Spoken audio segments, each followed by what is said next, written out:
Yea, though I walk through the valley of the shadow of death, I will fear no evil, for thou art with me. That passage, as you know, is from one of the most fantastic, smallest pieces of literature I have ever read in my life. And that's not the only one that you can find in the Old Testament and the New Testament. That line alone, where you will fear no evil, in the shadow, remember the shadow though, of the valley of death, is from Psalm 23. And it opens up beautifully with, the Lord is my shepherd, as if we were the lamb, and the Lord is our shepherd, and I shall not want, meaning all your needs will be provided for.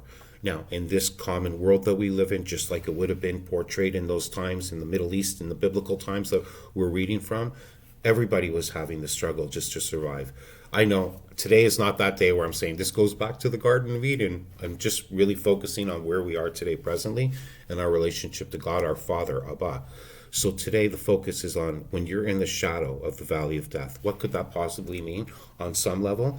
Is that the shadow is only a shadow, right? We know that we can cast a shadow, but the shadow is not really going to do much harm unless we perceive harm in the shadow. So if you're in the shadow because you're fearing the loss of a job, the loss of a loved one, maybe due to health, a major impact on your own health alone. Maybe you're in a relationship that you really care for, but the other person has lost interest completely. You are now possibly in the shadow of the valley of death, where you're like, my life is changing. I'm scared out of my mind. What the F am I going to do when I can't even comprehend what tomorrow's going to be, when I'm losing my identity in all these crises? I will fear no evil, for thou art with me. So I want you to remember the hardest times of your life, that these aren't just words. They work to you on a soulful level. You don't believe me? Read them for yourself. Because I know if you have a relationship to God, if you have an awareness of God, if you care, that God is something to you into your life. For me, he is my Abba. He is my Father. I understand that. When Jesus says it, I get it. I'm a child of God. As I know anyone who's in their own heart and soul, if you know yourself to be a believer, yes, of course. But we are also here to be the light, to be put on top of the hill so people can see how beautiful the light of God is in our lives and how much we need a God like that, our Father, in our lives in a world like this.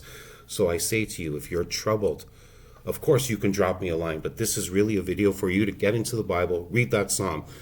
Not enough? Read it again, because by the seventh time, it's not magic. No, you're just reading God into your heart and soul. And for non-believers, if you made it this far, read it for yourself. Let me know what you think about it. How does it resonate with you? Even if you're not a believer, those are lofty words coming from our Creator, but you're not maybe thinking that we have one. But somehow Jesus, and we know Jesus and we'll never not forget Jesus, made it clear that we have our Father who is for us. Now, when we're not for him, we walk away and we do the things that really bring trouble and more calamity into my lives. And when I let God into my life, it didn't make things easier necessarily, but I had God in my life, and that's what made everything different. Because without God in my life, what can I say? Life as a math formula was weird. Didn't make any sense, but God made sense for me. God took care of my heart. God said, you belong to me. And in this life that I live, I can only, and if I'm wrong, that means I'm not bringing peace to you. And I never want to be that person, and I have been, and I've hurt people, and I'm sorry for that. I know we all have, but it's not really about trying to deflect it now. Let's just be more forgiving. We're all human after all. We're all going to make mistakes. And we know the things that are crazy to do. Let's not do them. But right now the focus is when you're in that state of fear, when you're in the shadow, not the reality, the shadow of the valley of death, you still have God to break you out into the light so that you'll walk back into that green pasture again. I'm with you. God is with you. I love you. Have a great day. Shabbat shalom. Take care, people.